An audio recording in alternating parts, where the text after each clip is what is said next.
ನೀವೇನಾದ್ರೂ ಪಕ್ಕಾ ಅಥೆಂಟಿಕ್ ತಂಜಾವೂರು ಪೇಂಟಿಂಗ್ಗೋಸ್ಕರ ಹುಡುಕ್ತಿದ್ದೀರಾ? ಹಾಗಿದ್ರೆ ಈ ಜಾಗಕ್ಕೆ ಬರ್ಲೇಬೇಕು. ನಿಮ್ಗೇನಾದ್ರೂ ಬಾಲಾಜಿ ತಂಜಾವೂರು ಪೇಂಟಿಂಗ್ ಬೇಕು ಅಂತ ಹೇಳಿದ್ರೆ ಇವರನ್ನೇ ಕಾಂಟ್ಯಾಕ್ಟ್ ಮಾಡಿ. ಇವರು ತಂಜಾವೂರು ಪೇಂಟಿಂಗ್ಸ್ ನಲ್ಲಿ ಅದರಲ್ಲೂ ಬಾಲಾಜಿ ಪೇಂಟಿಂಗ್ ಮಾಡೋದ್ರಲ್ಲಿ ತುಂಬಾನೇ ಫೇಮಸ್. ತಿರುಪತಿ ತಿಮ್ಮಪ್ಪನ್ ನೋಡಿದಾಗ ಇದೆ ನನಗೆ. ಹೌದು, ಇದು ತಿರುಪತಿಯಲ್ಲಿ ದಿನನಿತ್ಯ ಅಲಂಕಾರ ಹೇಗಿರುತ್ತೋ ಆ ಕಾನ್ಸೆಪ್ಟ್ ಅಲ್ಲೇ ಮಾಡಿದೀವಿ. ಓ ಹೌದಾ?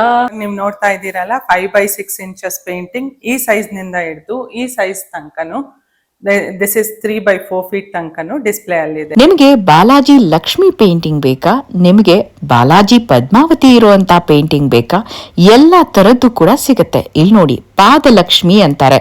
ಪಾದಲಕ್ಷ್ಮಿ ಬಾಲಾಜಿ ಪೇಂಟಿಂಗ್ ಕೂಡ ಇವ್ರ ಹತ್ರ ಸಿಗ್ತಾ ಇದೆ. 3D ಬಾಲಾಜಿ ಬೇಕಾ, 4D ಬಾಲಾಜಿ ಬೇಕಾ, ಪಕ್ಕ ಅಥೆಂಟಿಕ್ ಎಲ್ಲಾ ತಾಂಜೂರ್ ಪೇಂಟಿಂಗ್ಸ್ ನಿಮ್ಗೆ ಇಲ್ಲಿ ಸಿಕ್ಬಿಡತ್ತೆ. As per your pooja room, as per your requirement, ಎಷ್ಟು ಸ್ಪೇಸ್ ಇದೆ ಅಂತ ನೋಡ್ಕೊಂಡು ಕಸ್ಟಮೈಸ್ ಮಾಡಿಸ್ಕೋಬಹುದು. ಬರೀ ಬಾಲಾಜಿ ಅಷ್ಟೇ ಅಲ್ಲ, ತಂಜಾವೂರು ಪೇಂಟಿಂಗ್ ನಲ್ಲಿ ಎಲ್ಲಾ ದೇವರುಗಳ ಪೇಂಟಿಂಗು ಇವರ ಹತ್ರ ಸಿಗುತ್ತೆ. ಇನ್ನು ಫ್ರೇಮಿಂಗ್ಸ್ ಅಲ್ಲೂ ಡಿಫ್ರೆಂಟ್ ಫ್ರೇಮ್ಸ್ ಅಲ್ಲೂ ಕೂಡ ಸಿಗುತ್ತೆ. ಮಣಿದ್ ಬೇಕಾ, ಲೋಟಸ್ ಬೇಕಾ, ಪಿಲ್ಲರ್ದು ಬೇಕಾ, ಈ ತರ ದೇವರ ಆರ್ಚ್ದು ಬೇಕಾ, ಡಿಫ್ರೆಂಟ್ ಫ್ರೇಮ್ಸ್ ಅಲ್ಲೂ ಕೂಡ ಸಿಗುತ್ತೆ. ನಿಮ್ಮ ದೇವರ ಮನೆಯಲ್ಲಿ ಇಡೋದಕ್ಕೆ, ಹಾಗೆ ಯಾರಿಗಾದ್ರೂ ಗೃಹ ಪ್ರವೇಶಕ್ಕೆ ಗಿಫ್ಟ್ ಮಾಡಬೇಕು ಅಂದ್ರೂ ಎಲ್ಲದಕ್ಕೂ ಶುಭಪ್ರದವಾಗಿರತ್ತೆ ತಂಜಾವೂರು ಪೇಂಟಿಂಗ್. ಈಗಲೇ ಕಾಂಟ್ಯಾಕ್ಟ್ ಮಾಡಿ, ವಿಸಿಟ್ ಮಾಡಿ. ಅಮೂಲ್ಯ ಕಲಾ, ಬಸವನಗುಡಿ, ಬೆಂಗಳೂರು.